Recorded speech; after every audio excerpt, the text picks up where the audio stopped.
Rumble Packers. Yo!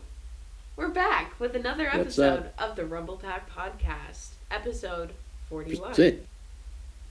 41, boys. 41 on this beautiful autumn day. I'm Devin. Here with me is... I'm Blake. And I'm still Brock. And together, we are the Rumble Pak Podcast. So things have been a little slow with Nintendo news, but we do have some stuff coming up here. It looks like first up we have Pokemon Crown Tundra, the next DLC expansion Yup. for Sword and Shield. Part 2. Let's talk about it. So this is coming out tonight at midnight Eastern. We're filming on October 22nd. So that's going to come out midnight Eastern, 11 Central, 9 Pacific. Yeah. So it might be out by the time people watch this. Yeah. Maybe. It definitely will be out. Yeah. We'll push this out Monday. So it will definitely be out. So this is part 2 of the Sword and Shield DLC. What was the first one? I don't know. Something with Crown Hershey's. Tundra. I know all the themes. It was dojo themed. You got Urshifu. You could take it to the Dark Tower, the Water Tower. You met a whole bunch of new rivals, kind of. I had sword version, so I got Isle of Armor. Isle of Armor. That's right. So, yeah, just as like a recap, that's what was in the first part. It was probably about 4 hours of extra gameplay that you could do. More Pokemon were added, a little short story revolving around you getting a new Pokemon called Urshifu. You kind of like trained it up, evolved it, battled through some towers, and then like took on the dojo master guy that you got Urshifu from. I will say, I didn't appreciate how they just give you a legendary. Yeah, it's like, it was like hard to, it would be hard to not though, I think. I guess. Because like, I think what they wanted you to do was like, the whole thing was like about like training and like perseverance. So it's like, you carried the Pokemon like through the story. It would have felt weird like with those themes to just be like at the end like, oh, here, just like forget about perseverance and all this, just here's something. Yeah, I guess so.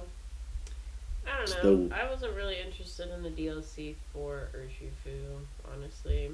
I was just happy because there were more dog Pokemon, and I'm trying to build an all-dog team. Like and Rock, what's up? You have to admit that Urshifu is the least legendary of every legendary that's ever been made. Yeah. Like, it's kind of just a Pokemon. Yeah, it's just like, the first Pokemon is just like a teddy bear, basically. Yeah. With like a black belt or bandana or something, I can't even remember now. It felt more like getting a starter Pokemon. Yeah, it did feel like that. But, I mean, it's a thing. So that was the first part. Crown Tundra is what's coming out basically tonight. It introduces even more Pokemon, I believe. The biggest thing that I'm excited about is the introduction of these things called like legendary dens. They're basically like, think of raid battles, but I think you go through like multiple of those in like a cave system, and I think at the end maybe not just at the end, but throughout, you basically battle against most all of the legendary Pokemon that there's ever been. So that's pretty neat. Yeah. I was kind of surprised that they decided to add almost every single legendary for this little thing.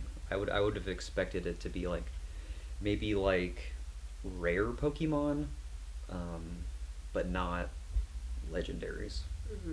So it's, it's kind of cool because like in other games, you can't really do the whole like gotta catch them all because, well, in some of the games you just can't because you're not just gonna find like a Groudon walking around like Gen 8 or something. Yeah. But with this, it at least gives you the opportunity to, if you want to, I don't think, obviously you can't catch them all, but at least catch some of like the people's like favorite legendaries and like things that people think are the coolest Pokemon. Yeah. Yeah, that's definitely a positive that like there are more opportunities to catch different Pokemon instead of just catching them all like doing obscure things to get the third starter or whatnot. Yeah. I guess I'm still with Devin though in that as cool and as much as I want to spend time in the legendary caverns or whatever, like the fact that they're making all these legendaries available just by catching them in one cave, in my mind, kind of devalues the legendaries a little bit. Yeah. So it's gonna be awesome to have them. Don't get me wrong. You're gonna pop out a Zapdos, and I'm gonna be super jealous. Right. But is it a real Zapdos? It does kind of, yeah, like you were saying, it does cheapen the experience because like I don't even know how long these things are supposed to take, but if it's like a 5-10 minute thing and you can just like constantly be redoing it, it's just like oh, I'm gonna have like all these legendaries in the matter of like a couple hours. Yeah. I don't know, it kind of goes along with the complaint that this is very hand-holdy. Like, the whole Pokemon game is really hand-holdy and too easy. But, of course, it is geared towards children. And, I mean also it's like in-game, though, also. It's not like you can just do this within the first 5 minutes of the game and have all these legendaries at your disposal. It's like, this is like after you beat the game. Yeah, I don't know. I just don't know the best way to go about it, really. I mean, this is probably an unpopular opinion, and I know it is because it's what everyone complained about with not having all the Pokemon included in the game, but like, I'm down to just have the Pokemon that appear like in the region. Yeah. Like, I'm fine with that. And then you can actually, like, catch them all and feel rewarded for, like, getting everything without being spoon-fed the legendaries or what have you. Yeah. I don't know. Yeah, but that means go ahead. People like me couldn't get an Onyx that I've had in every game since Gen 1. So, you know, there's downsides to that. But I see your point. I think they kind of ruined it by adding the Pokemon in the DLC, and that kind of made everybody it doesn't infer like, what feel the good. reasons were. Yeah. It doesn't feel good to like have to buy the ability to like see these additional Pokemon. I mean, I haven't really played the DLC a whole lot, to be honest. Like, I don't know. There's just a lot of reasons why, but I'm looking forward to seeing how this one turns out. Yeah, I mean, it's supposed to be like another 4-hour little mini story, mini plot.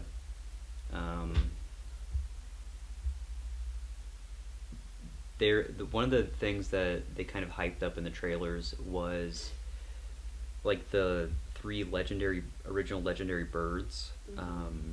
They're getting regional variants, so you have those to be excited for. It's not just like here's all the legendaries, but it's like at least Zapdos, Moltres, and Articuno all have like a different form, a different take, and there's different of the Reggie Pokemon. I think there's an electric one and now a dragon one, which they've never had before, which is neat that they're at least kind of, in my eyes, going back to some of those legendary lines and adding maybe an addition. Sure. I think you can also, in those legendary dens, it's a way to shiny hunt or something I was reading. So maybe it's That like I haven't heard. it's a more fun way, instead of just saving right before a legendary Pokemon and continually resetting until you happen across a shiny. It's a more like involved way to actually shiny hunt. You're actually going through the dens, battling these Pokemon, and then hopefully at the end you see like a shiny, whatever's in these actual dens. And that I'm definitely all for. Like Yeah.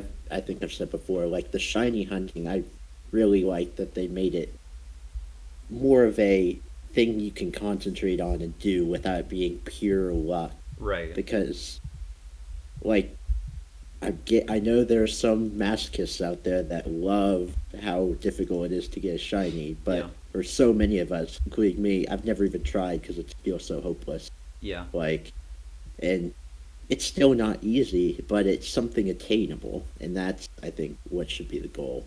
Yeah, I do like how they've kind of like gamified it, in a way, in like the last couple generations with like the chaining. It's just a neat way to do it. Yeah. And like you said, if people are like really honed in on wanting a shiny, like you can do specific tasks or actions in hopes to get one, not just randomly stumble upon one. Mm-hmm. Right. Yep. I'm trying to think what else they've really been hyping up in this. There is another legendary Pokemon that goes along with this. It's like a rabbit thing, right? Yeah, it kind of looks like a rabbit on. It's like a bipedal rabbit. Yeah. Walks on two legs. Except it doesn't walk; it floats. Oh, does it? I think so. I don't know. I don't know. It looks very like mystical. Yeah. It has like this orb Yeah. that its ears are holding on to. Looks like a forest guardian type thing. Yep. I'm wondering if that's going to be similar to like Urshifu, if you're going to get that close to the beginning, or if it's like going to be more like a traditional mythical / legendary Pokemon where you get it at the end. Like that's the climax of the whole thing. Mm-hmm. That I have no idea about. Since this is like the last DLC, at least I think it is. Yeah. It'd make more sense, I feel like, for them to try and have a second like climb thing. Yeah, I can see that. I was also seeing that there's going to be these 2 horse legendaries. Is that confirmed? Okay. Yeah, I think so. One kind of looks like an emo horse. It's like black and it has like that one. it's like purple hair like going across its face. I like it. And the other one is like a white horse and it has like, It's like spiky. Yeah, it's like ice, like where its mane and stuff would be is like ice. Icicles, yeah. But that rabbit type guardian Pokemon that we were talking about earlier can actually fuse with the horse that you choose. I think you either have to choose the black horse or the white horse, and they like fuse to make a whole new Pokemon. And what it looks like is the rabbit is either riding the black horse or it's riding the white horse, which is like just such a lazy fusion. it does feel lazy. The only thing that I noticed that was different is like it's holding reins for the horse, Yeah. which weren't there before. But everything else just looks like they took this model, they put it on this model, and it's somehow a new Pokemon. It's not. They're just kidding themselves. That's kind of how I feel about Phalanx or like Oh yeah, Execute even. Yeah. just like one base Pokemon, and then just like It's just copy multiple paste, of paste, paste, them. paste, paste, paste. Yeah. Like I don't know how that's supposed to be a I single entity. If they don't like have too many of them, I think it's cool. Like Yeah. a specific type of Pokemon. I just And I do have to comment, I haven't seen these horses until now, but these are the most legit legendaries I've seen in a while. to be Yeah. honest. The horses look good. I just don't like how this one Pokemon riding the other one is a new Pokemon. At least that's what I think it is. I don't... or it could just be another form of one of the Pokemons. I'm not sure. But if it's a whole new Pokemon, then that's just weird. Yeah. Because they've done fusion stuff before with Black and White. Mm-hmm. Like you could fuse the black, let's say legendary with, I think the white one, and you made like a gray. Yeah. I can't even remember the names It's now. like Kyurem. But I mean, it's not unprecedented that they're doing something like this, but at least that it took two different Pokemon, fused, and made like a whole new, similar looking one, but it was a whole different model. And it was different a single enough. entity. Right. Yeah. Whereas, I don't know. I mean, I guess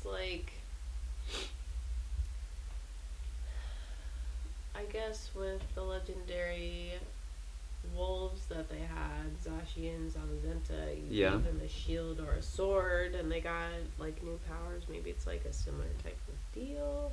Yeah. But it is just weird that it's two of them. Yeah. In one model. I don't know. Whatever, we're old. You want some fresher designs. Yeah. Yes. And it sounds lazy. I want a rabbit horse mutant emo style. So that's a thing. I don't really know what else. There's a decent amount of new things where I think I'm thinking this will actually be better than the first part. So I'm a little bit more excited than I was for part 1. Just for like legendaries, maybe shiny hunting legendaries. That will probably get very old really quick, but I might at least attempt it. And I'm excited to see kind of what the story is all about. I don't know much about it right now, so, and I wanted to kind of go in blind just to be surprised. I don't think they've released as much because they wanted it to be more of a surprise, whereas the first one they kind of had to sell you on the DLC to begin with. Right. But yeah, I'd agree. The entire time this one's looked cooler. Even the Tundra idea is more interesting. Yeah, it's definitely more interesting. Whatever they had before. Yep. So that's coming out, again, October 22nd at midnight. So if you're watching this, listening to this after that, you can go ahead and play it. Oh, isn't there also, like, new Mega Evolutions for the Cantonian starters? And... or, like, the current starters? Get them with the late breaking news. I think the current starters already got it with part 1. Oh, okay. They got, like the water one got, like, that sniper position, and then Rillaboom got, like, the big drums and stuff. I think they already did that. Oh, okay, gotcha. With part 1. Okay. So next up, for the upcoming release of Hyrule Warriors, The Age of Calamity, they have been pushing out these little mini episodes titled Untold Chronicles From 100 Years Past. And they've done, I think, 3 or 4 currently, and they just go through some of, like, the lore of the Breath of the Wild universe, which I think I've really liked, because that was one thing that I felt was missing from the base game. So I'm glad that we're getting this in kind of a supplemental way, and kind of fleshing out some of the characters that we saw in Breath of the Wild. So the one that really stood out to me revolved around the Yiga clan. All these are really short. They're like only a minute or 2 long. So if you want to go check them out, just go watch them. It will take you probably less than 10 minutes to watch all of them. But the Yiga clan one specifically showed off what could be like a new villain, or the villain of this new game, Mm-hmm. Age of Calamity. It could possibly be even related to Breath of the Wild sequel. Right. So in this, I'll just kind of run through a quick summary of what I remember. This won't be spot on, but what I remember is like, it's just showing all these quick things of like, the champions being like surrounded by the Yiga clan members. There's like this new Yiga clan member model that looks really buff. It looks kind of like the big buff ones from Breath of the Wild. Yeah, the Wind Cleaver one. Yeah, but it has like 2 swords when I think the other one only has 1 or something. Yeah, I'm not sure, but also their hilts are a little Yeah, it different. Yeah, the hilts of the swords are different. But you only see one of these like new special guys throughout the entire little mini series.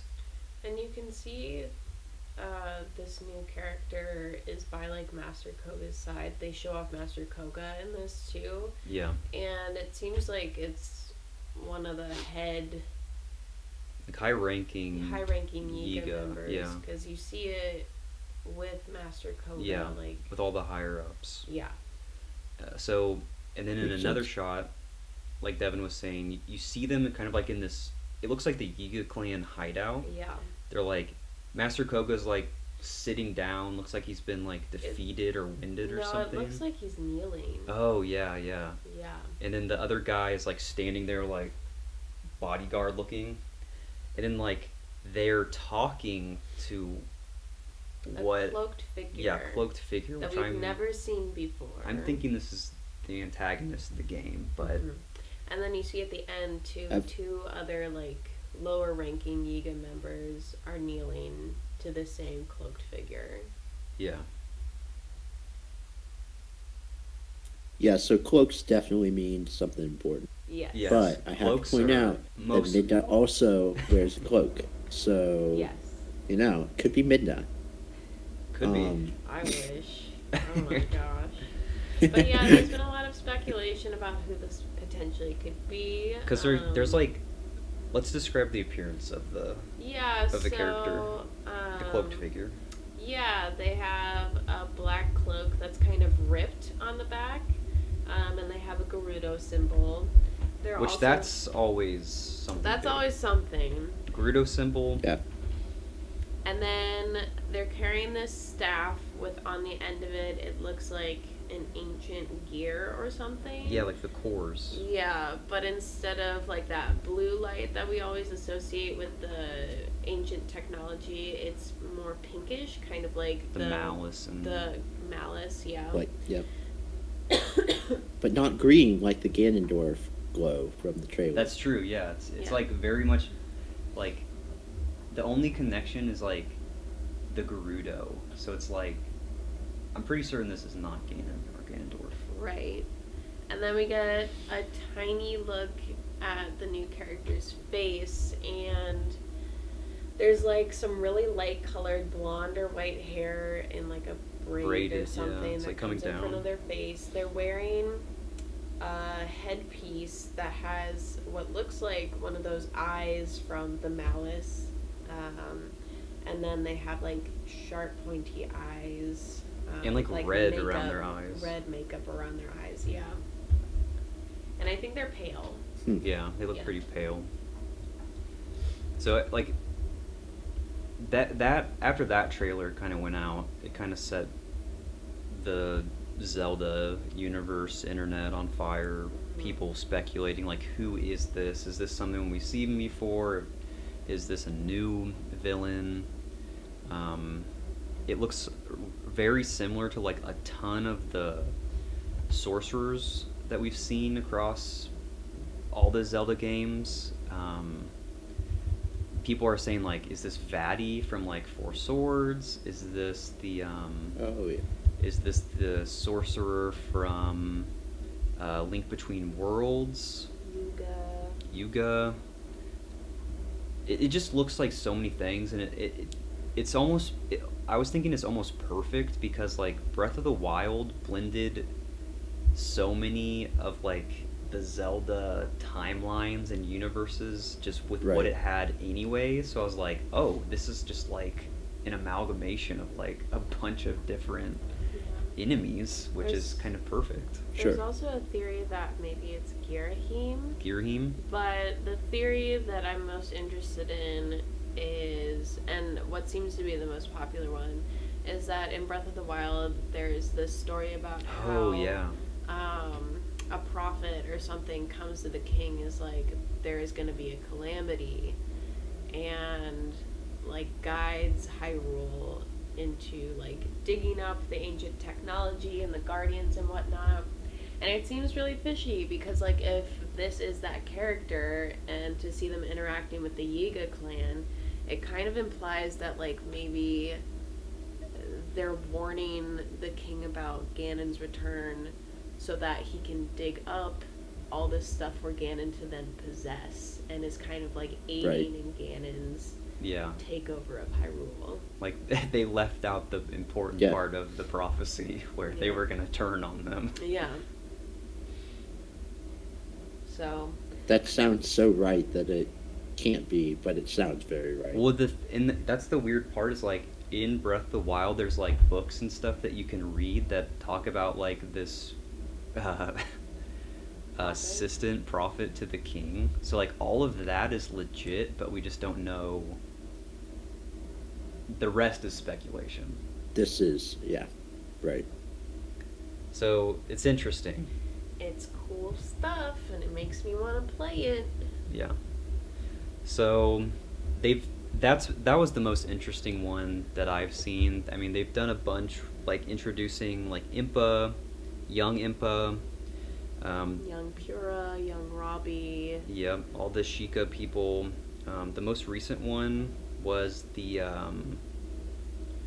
Maracas guy, Hetsu, I think his name is, that gives you all the upgrades for the Korok seeds. Oh, nice. So they're doing a lot of like these main characters, so it's what I wanted, really. Yeah, and with Master Koga too, since this takes place 100 years ago and he looks virtually the same as he does in Breath of the Wild, there's speculation that this could potentially be Master Koga's master, who is also named Master Koga. Yeah, like the title just gets like passed along to the next person or something. A Donkey Kong situation. Got it. Yeah. But who knows? Maybe the sorceress prophet person is using like magic to keep them around or something. Who knows? We will definitely find out, I think, in this upcoming game. Yep.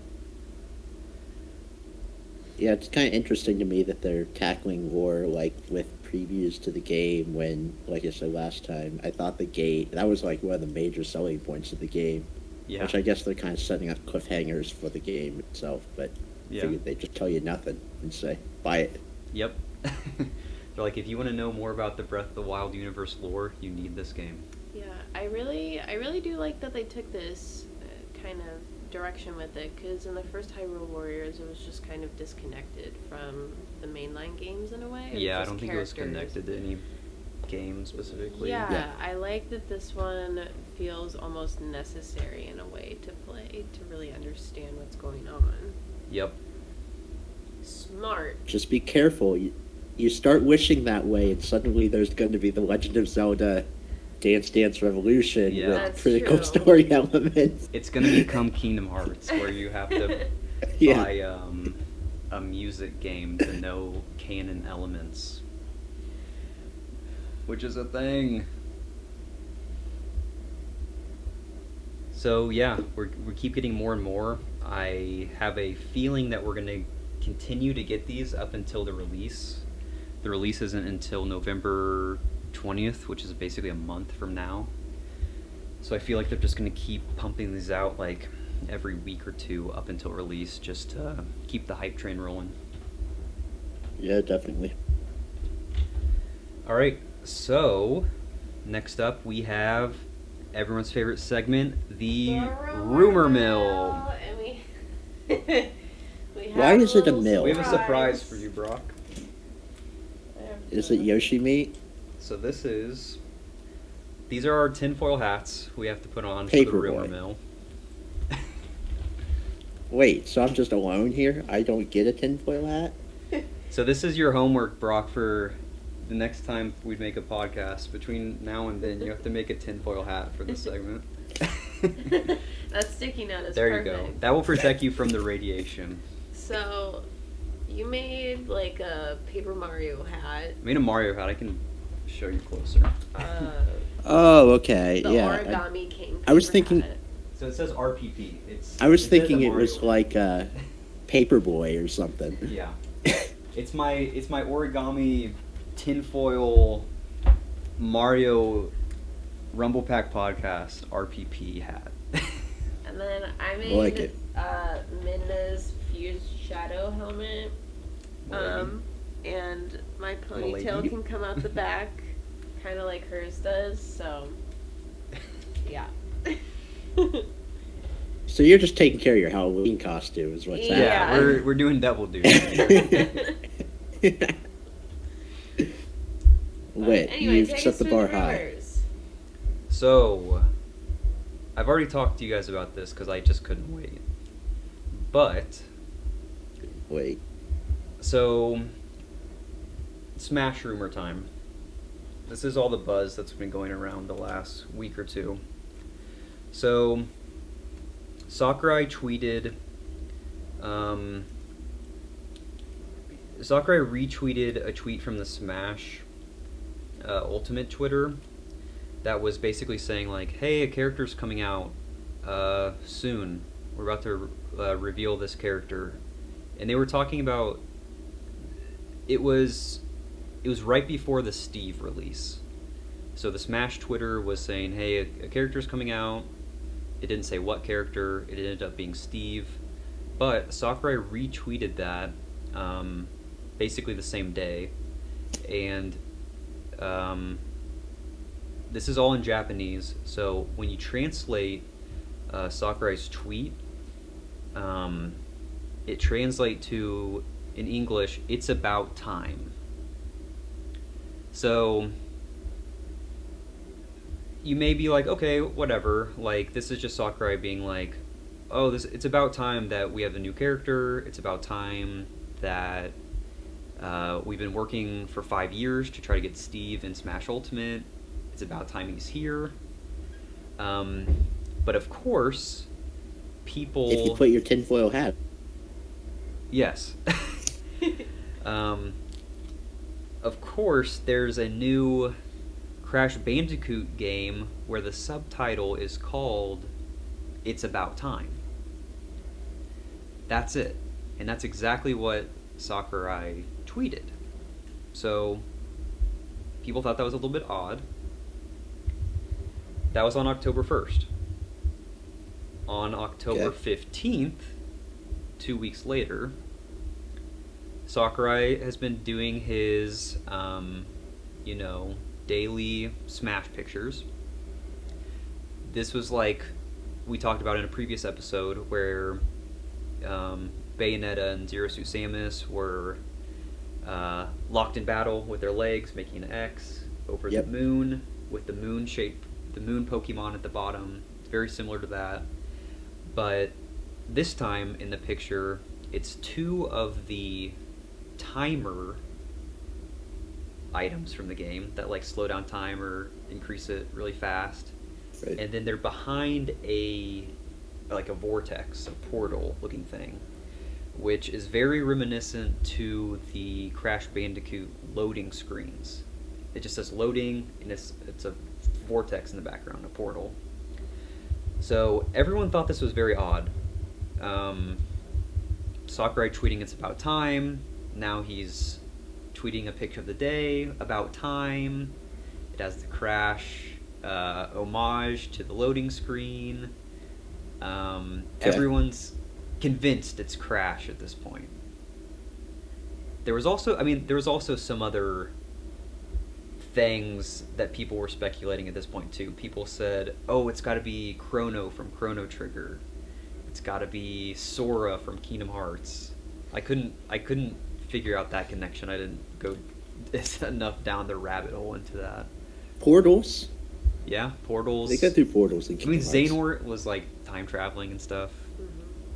Yeah. So it's a loose connection, but I think the Crash connection is still stronger. So then, last piece of evidence. No, there's a third one. The people were very concerned about the times that the timers were showing. People didn't know if these were going to be special dates or something. The first time is what, right. 12/14. So people were like, oh, December 14th, there's going to be something. Like, Sakura's just hinting that something's releasing then. And then the second one is 10:30. Again, people are like, okay, October 30th, or maybe 10:30 on December 14th. Mm-hmm. Lots of speculation, lots of tinfoil hattery going on. Then the next thing I saw was in Crash, there's these antagonists they have a time theme to them. I'm not big into the Crash universe, so I don't know these antagonist names, but they have clocks all over them. But the big clock on top of their heads, on top of their helmets, match these times matches.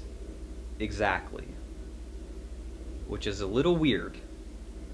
A little weird.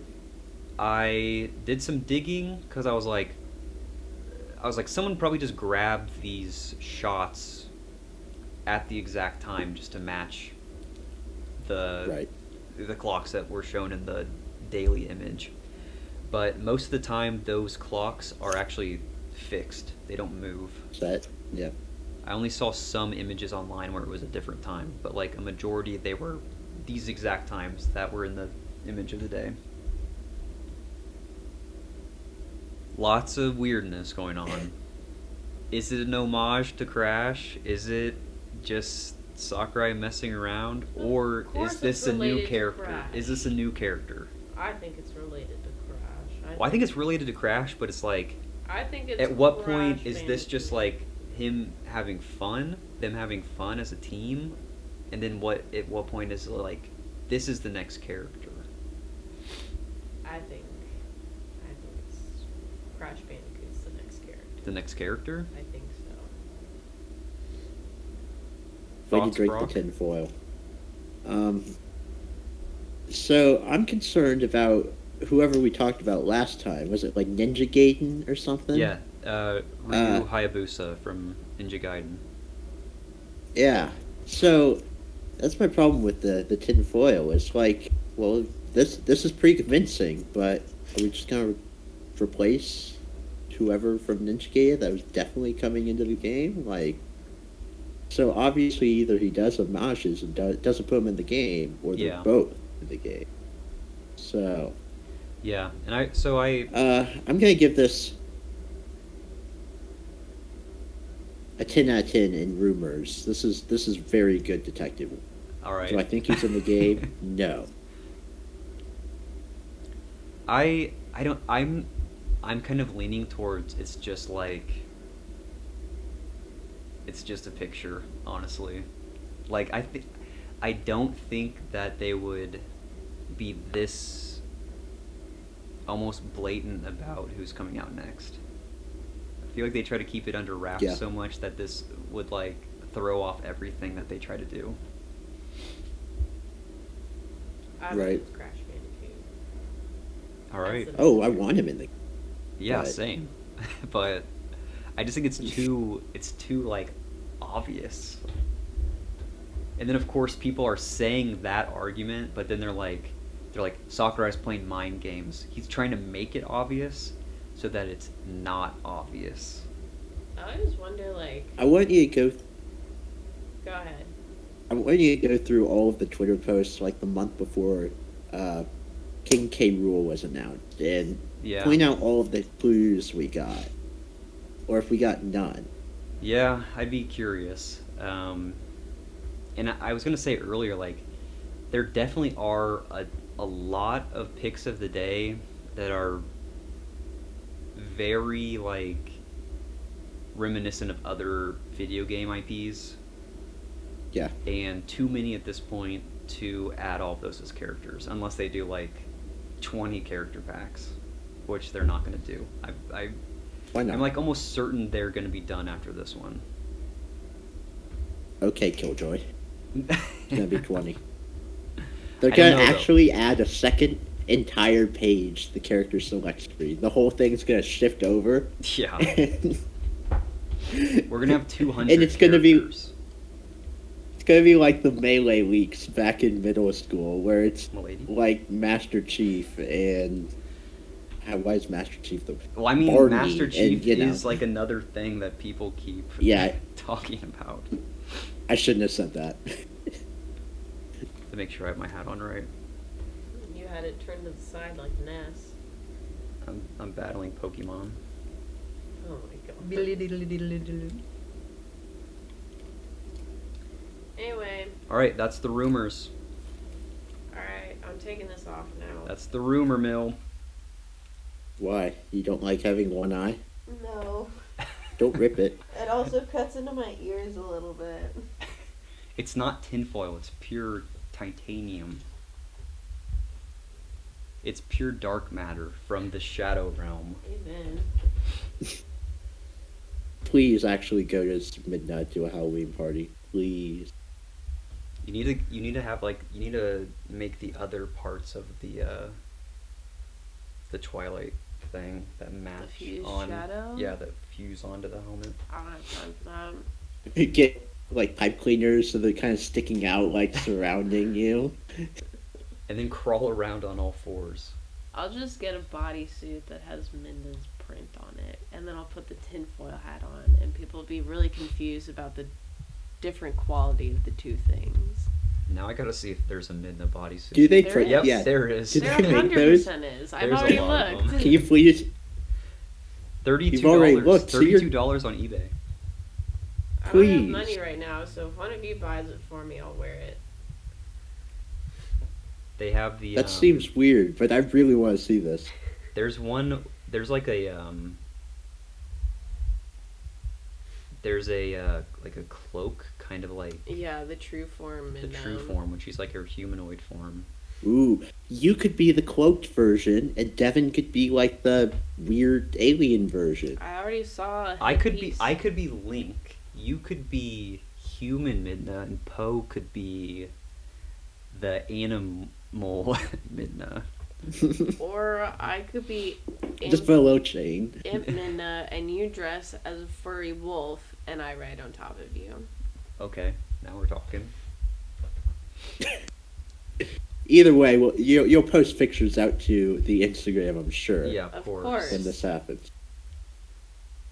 Okay. So yeah, rumor mill, Midna. Do you want to talk Stardew Valley? Just for a bit. Why not? Yeah. We've been playing it a while. Yeah, we've been playing this a lot. So after years of convincing, I guess, really just yelling at me to buy Stardew Valley, I finally caved. I found $15. Yeah. Well, I found $15 in the budget. I didn't eat for about half a week, and there we go. And now I have Stardew Valley. And so, conveniently, that was right after they implemented co-op online stuff. And so we've got our own world in Pelican Town. And yeah, I can't say I was coming into this game knowing really anything besides the 15 or 20 minutes I played at their house before. So this was all just peer pressure. And now it's basically the Animal Crossing of the fall. Because I'm bored of Animal Crossing 2 hours, but not Stardew Valley. Animal Crossing will probably have another update in a week. But we have to go back to that. I'm loving Stardew Valley. I'm loving our town. It's so much more... the systems are so much more complex, I feel like, than Animal Crossing. Which is what I enjoy about it. There's more to do, for sure. It's definitely more like... task driven, but like you have, I guess you could say that about Animal Crossing, but the difference is in Animal Crossing you have to kind of like imagine your own tasks. Stardew Valley, they're kind of like more straightforward. They're kind of just more towards advancing your farm and things. And it's more of a time crunch too, because it doesn't work on real time. Yeah, true. Stardew Valley is by far the more difficult game. Yeah. That sounds really stupid. But, like in Animal Crossing, you can kind of do nothing. Just pop around your town for a couple of days and you're going to advance. Yeah. Stardew Valley, there's so many systems and whatnot set up. There's so many paths to advance that if you don't pick one, you can literally do nothing and waste entire days and not advance at all. Yep. Which is kind of what I did. Or you could because I was trying to you could figure walk out to a what bunch I of wanted shops to do. that were closed and then not do anything that day. And so it's a middle place between the relaxing, you literally have to do nothing of Animal Crossing, and there is, some motivation to get better and to actually do things and use your time wisely, because you've only got 30 days in each season, and it's kind of like a soft reset every season, seems like. So, yeah, I wouldn't say I like it more or less than Animal Crossing. It's just different, and that's fine by me. Yeah, I agree. It's a lot of people like to compare all of the different sim games, but they're too different to be like this is better than the other one, because it's just two totally different gameplays, which I don't think is fair to compare in that way. Yeah, you definitely get satisfaction from different places. Right. Since you don't really customize much in Stardew Valley. Right. You build up, but that's about it. Yep.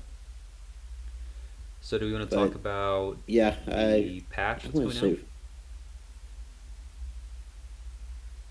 The patch that... Oh, yeah. I only know the one thing about the patch, for sure. We'll go for it. So, we've been playing Stardew Valley on co-op online mode, which means basically one of us, the host, opens up the world and then the other joins, but the world is all on my Switch.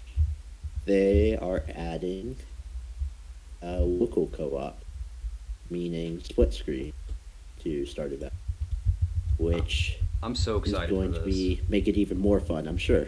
Yeah. I am so excited for this. This is like what I've been wanting ever since I bought the game, really. Because, like, at first, I guess I was confused by this.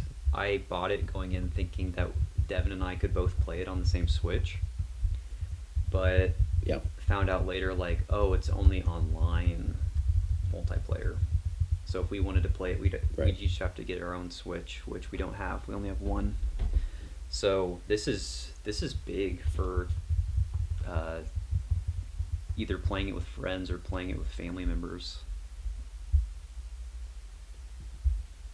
Yeah, playing it definitely, like, playing it with family members or others that don't have their own profile, I think would be really fun. Yeah. That allows you to do that. Or you two who are both ultra competitive somehow in Stardew Valley.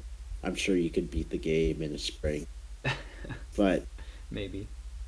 Alas, it is kind of funny that this is like the last major feature, or the most recent major feature that they're adding, because like when first see a screenshot about this game, like the second thing you think about is, oh, this would be fun to play with my person on the couch. Yeah, and yeah. You can't.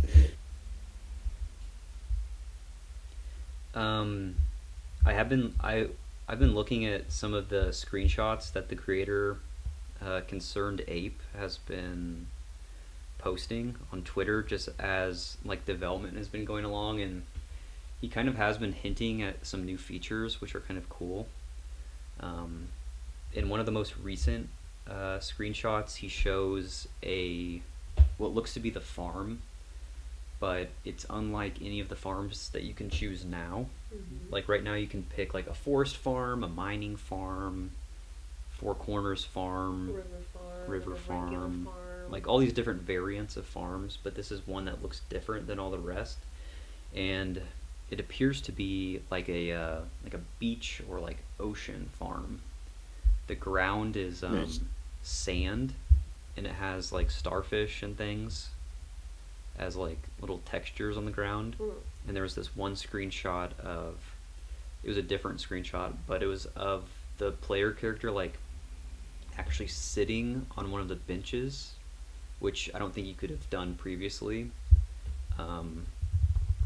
They were kind of like looking out into the ocean on this beach, which isn't in game currently, and there's like trees coming out of like the shallow parts of the ocean, and ducks are floating around the trees.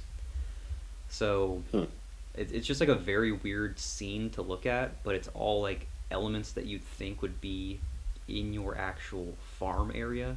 Like the ducks would be your farm animal ducks. Like maybe these trees are Right. things that you can cut down. The bench is like a placeable furniture that you would place in your town. So it's just odd stuff. So that's pretty neat that they may even be adding new farm variants. If you've played this like a million hours, that will be something cool to switch it up. Yeah, it's really amazing that he's still adding actual features now. Yeah. So Yeah. There's been like different crops and stuff that I've noticed that people have said aren't in the game now.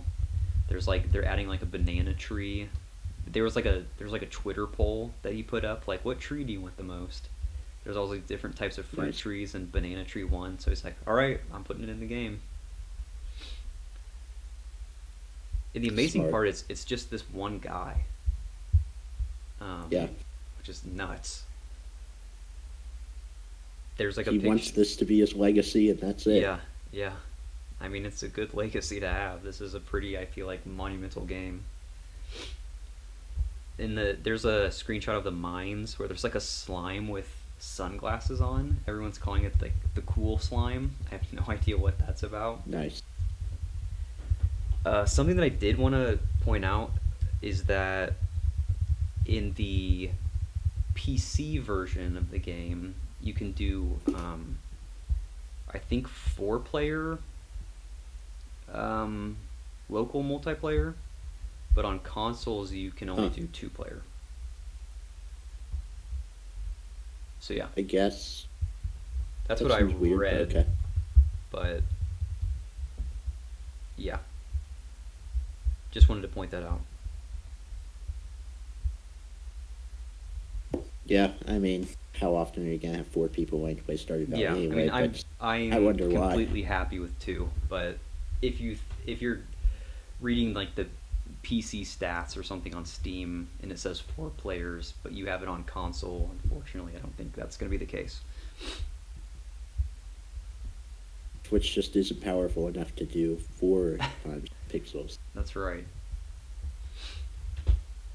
So yeah, that's really all I have to say about it. I'm really excited for the new patch. I don't have any idea when it's coming out, but hopefully sooner rather than later.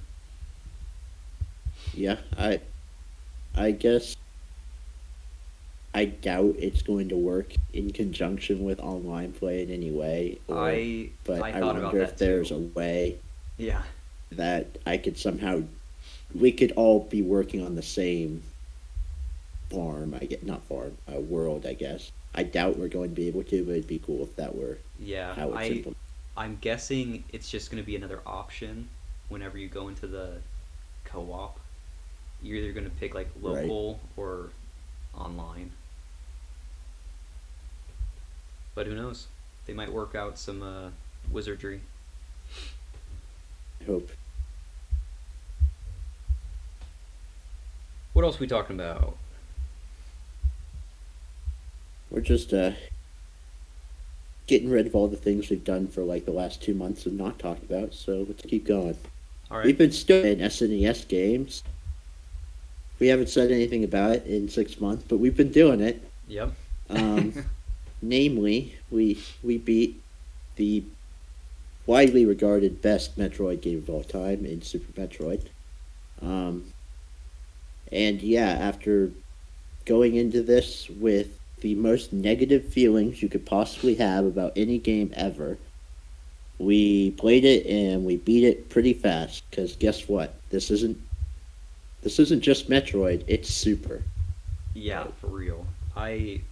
Going in, I honestly was kind of like almost dreading playing this after playing the original. I was like, if this is like similar to the original, I don't think I'm gonna enjoy it like an ounce. Because like the first one was just okay. Like it was so old and like it was just so unforgiving that I was like, I don't know if I can do a second Unforgiving. one. Yeah. But Super Metroid was so good in my opinion. Like the pacing of everything, like the pacing of like difficulty, the like how sequentially you get the upgrades and how that was all paced out, like the level design, just like everything was just like, okay, this is like a very, very like just masterfully designed game in my opinion.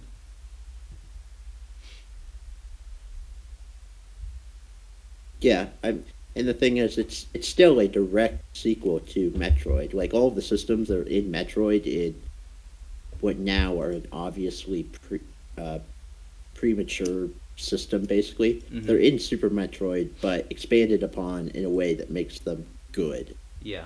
And that combined with the aforementioned like good game design and just the way that it guides you without telling you anything, and the difficulty curve to it, all of that combines to being a really, really good game and making everything about it, pretty much everything, really satisfying.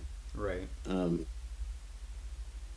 I guess my highlight literally was the fact that we pretty much ran through the entire game with almost zero time of, okay, what do we do? We're stuck. This game's too hard. I don't know how to continue. Right. And yet, and a big part of that is having a map, which that's helpful, but it doesn't tell you anything overtly. It just, the game is designed in such a way to push you to the right area pretty much the entire time. Right. And it's really satisfying to figure something out on your own instead of being told to go straight to boss number 2. Yeah.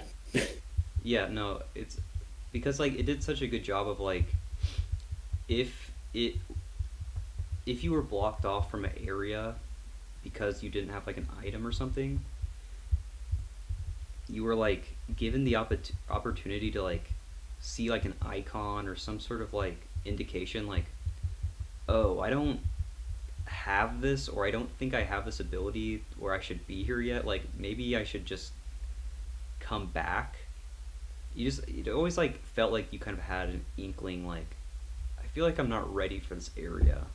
But then when you get a new ability or you get a new item, whatever that ability may be, it like, to me, it was like almost like a light bulb moment every time. Like, oh, in that other room where we were having this issue getting over this gap, like we can use that now. Yeah. Definitely. And it's not, and the cool thing is it's not a hard game at all. Like we always had a absorber. The wall jumping was the hardest part. The wall jumping was the part that was the most frustrating to me. And even after we figured it out, it was hard, but it was doable. So because it was doable, I was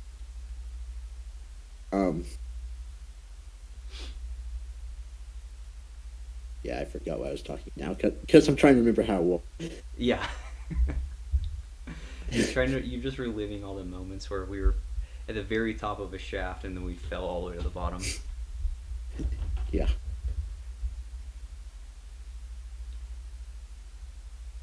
I liked how. Oh yeah, the game's not. That's what I was talking about.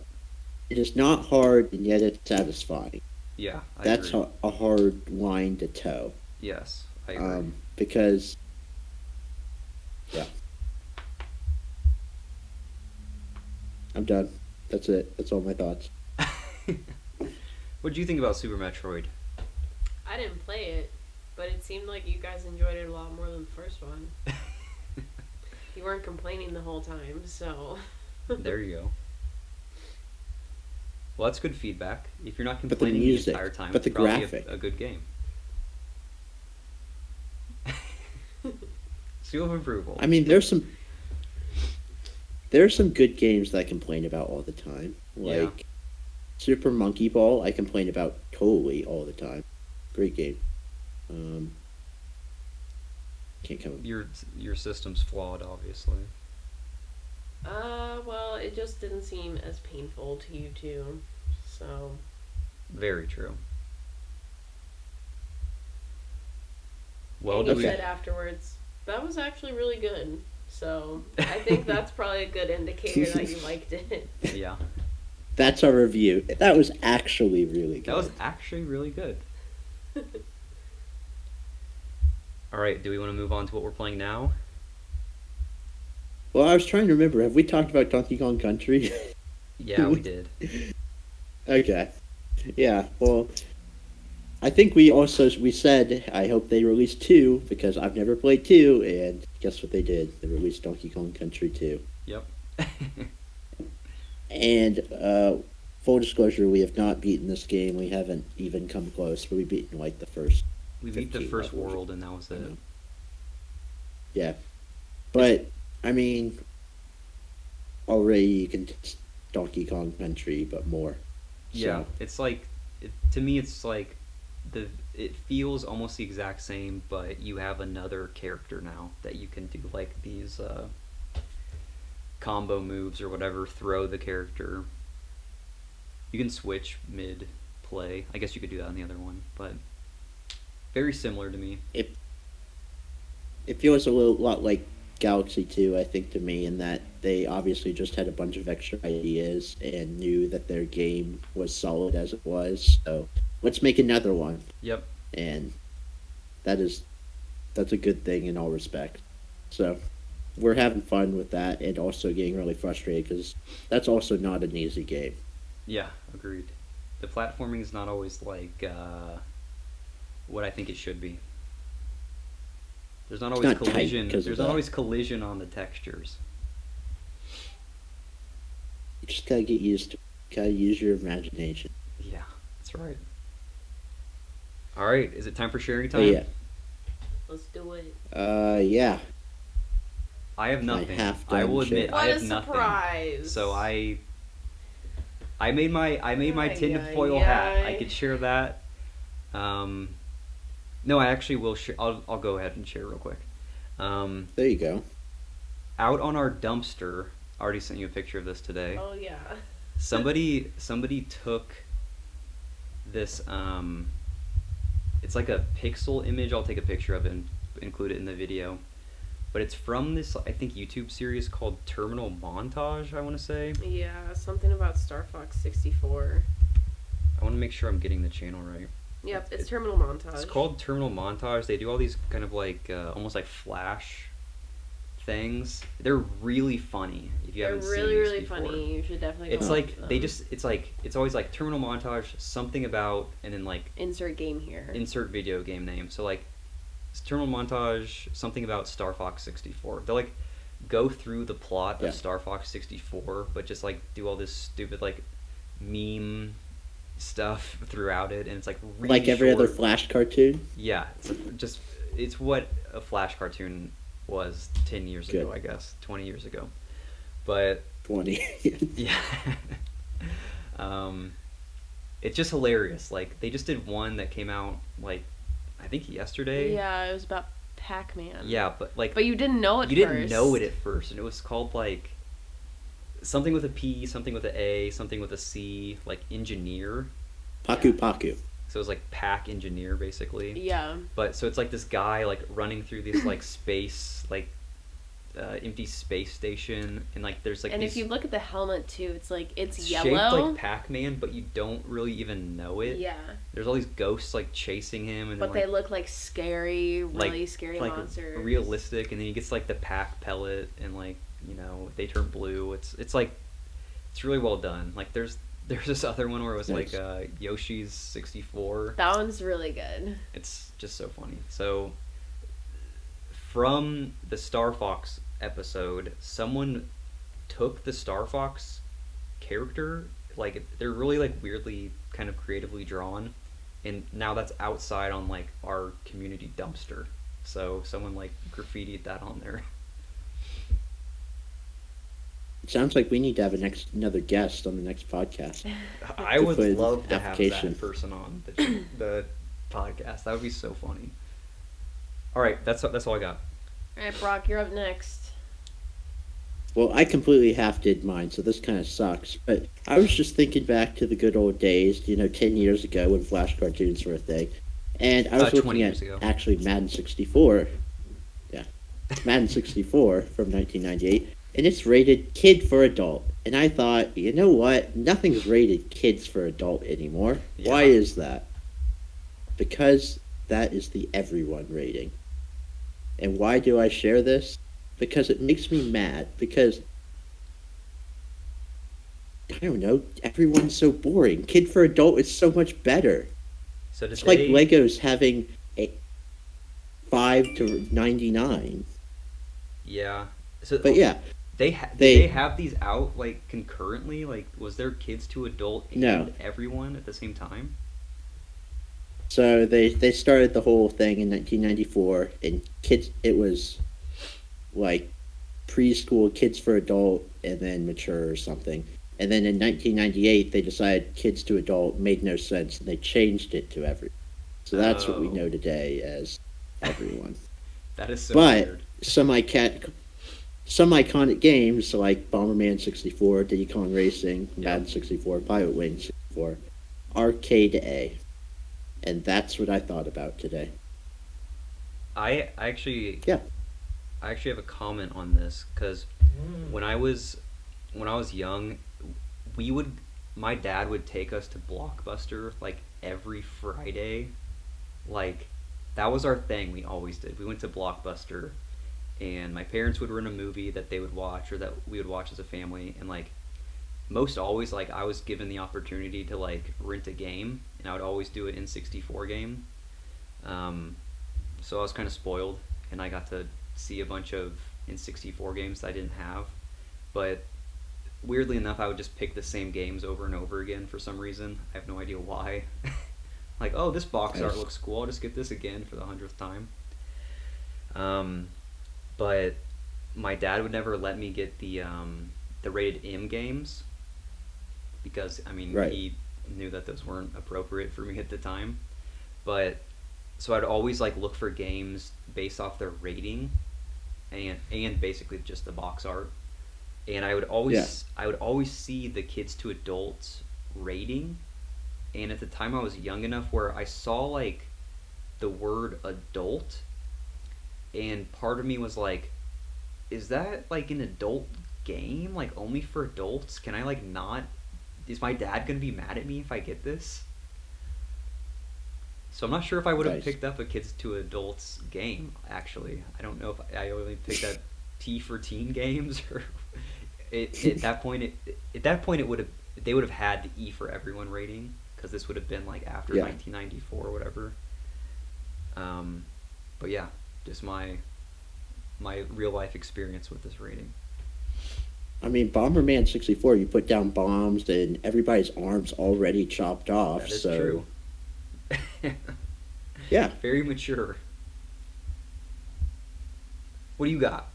Okay, so my thing is, so Puma and Nintendo kind of did a collaboration, Puma the shoe company, in celebration of Not the jungle animal. Yeah, not the animal, the puma. In celebration of the Super Mario franchise's 35th anniversary, they came out with 3 different like Mario-themed styles of shoes. They're the Future Rider, Clyde, and RS Fast. And so each one kind of gives a nod to some of the most iconic games, all of which are included in Super Mario 3D All-Stars. So one of them is based on Super Mario 64, based on the colors of like Bomb Battlefield. It's got some blue, green, and red details with some wings on the back of the shoe and some bricks on the side too, which is kind of cool. And then it has a little hang tag of Mario and his signature winged hat. And then this one's probably my least favorite. They have a Super Mario Sunshine shoe where there's like a blue stripe on the side that has a water texture over it. And that really looks it, honestly. It has a hang tag with Mario and Flood, his little water device. I think it has yellow laces or something. One of them does. Laces are yellow. There's another one that has white laces. But, I don't know, probably the most plain design in my opinion. And then my personal favorite is the Super Mario Galaxy shoes. That's my least favorite. What? They look like little pink shoes. Oh my gosh, I think it's cool. Yes, they do. They look like they light up when you step. Yeah, that's cool. Yes. They should totally do that. It would be so fitting. But, so it's blue, black, and white, and there's a little Luma star printed on the side and on the tongue of the shoe. And then on the heel it has like a star pattern. And on the hang tag is Mario and Luma flying together. So cute. So cute. Cute. So yeah. You should get some. I should if I had money. Puma sponsor us. They'll probably sell out in like 1 second. Oh yeah, for sure. They definitely will. All right. Well, I So think that's sharing time. Yeah, that's sharing time, and I think that's going to do it for the podcast. This has been episode 41 Forever. of the Rumble Pak Podcast, brought to you by Fourshade Studios. You can catch us on all things Rumble Pak Podcast, YouTube, Spotify, iTunes, all of it. iTunes. All right, we will see you in the next one. Toodaloo. Bye. Bring a wing.